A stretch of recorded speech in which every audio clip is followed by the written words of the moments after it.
Sko, nefndin hefur klárað sitt verk og ætlar að birta áður en hún skilar.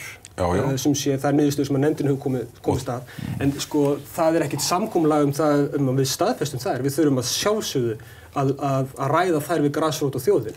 Það hefur komið upp. Fyrst, sko. Það ekkert umsemjanlegt og hefur aldrei verið. Nei, það hefur komið fréttir af því að það sé einhver ágreiningur uppi meðal Pírata. Þetta? Þetta Já.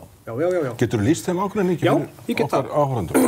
Algjörlega. Það sko, í þessum tillögum að í frumvarpi stjórnlagaráðs og þar búið að leggja fram hugmyndir af ýmsum hlutum eins og auðlindaákvæði og þjóðaratkvæðagreiðslu ákvæði.